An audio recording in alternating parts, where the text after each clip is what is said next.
Assalamualaikum warahmatullahi wabarakatuh. Waalaikumsalam warahmatullahi wabarakatuh. Perkenalkan, nama saya Satriani.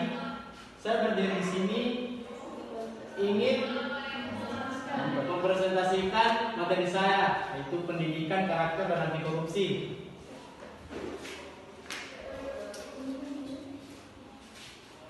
Tindak pidana korupsi masih menjadi permasalahan diperik di berbagai negara termasuk Indonesia.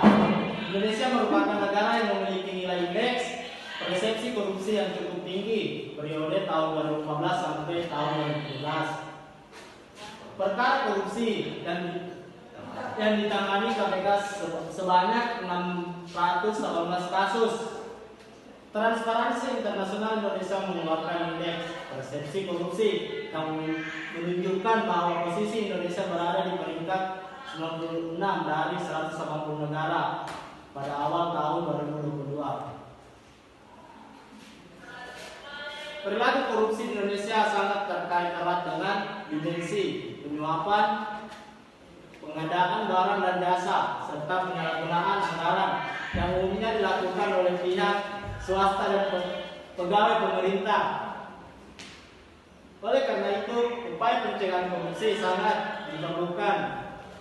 Pemberantasan korupsi tidak cukup dilakukan hanya dengan komitmen semata. Komitmen tersebut harus dikualisasikan dalam bentuk strategi yang komprehensif untuk minimalisasi tindak korupsi. Upaya pencegahan korupsi dapat dilakukan secara preventif, detektif, dan represif.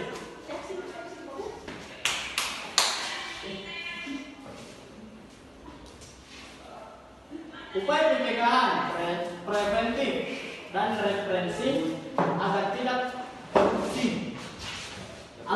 korupsi lagi adalah meminimalisasi faktor-faktor penyebab atau peluang terjadinya korupsi dan mempercepat proses penindakan terhadap perilaku tindak korupsi. Strategi preventif. Upaya preventif adalah usaha pencegahan korupsi yang diarahkan untuk meminimalisasi penyebab dan peluang seseorang melakukan tindak korupsi. Strategi detektif. Upaya detektif adalah usaha yang diarahkan untuk mendeteksi terjadinya kasus-kasus korupsi dengan cepat, tepat, dan biaya murah sehingga dapat segera ditindaklanjuti. Hindari korupsi.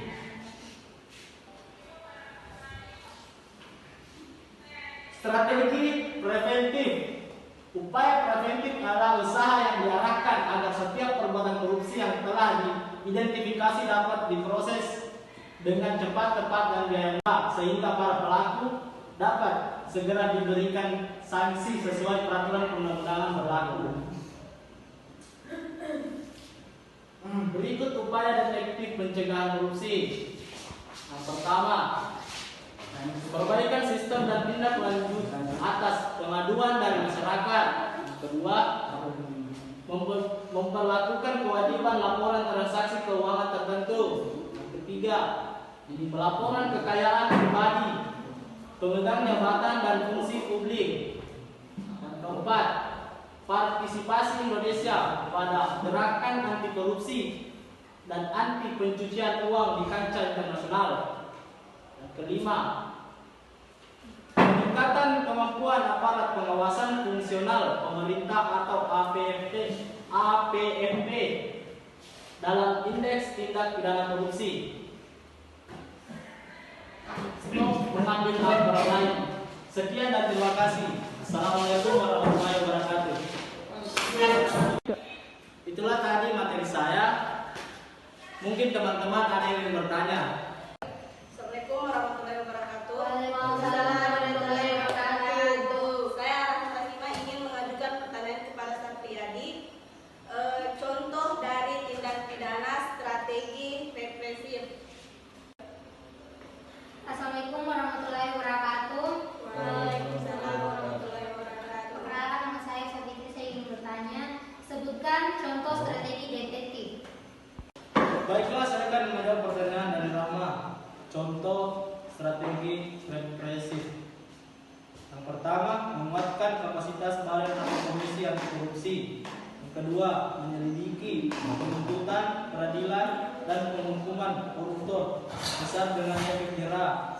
Yang ketiga, menentukan jenis-jenis atau kelompok korupsi yang diprioritaskan untuk diberantas.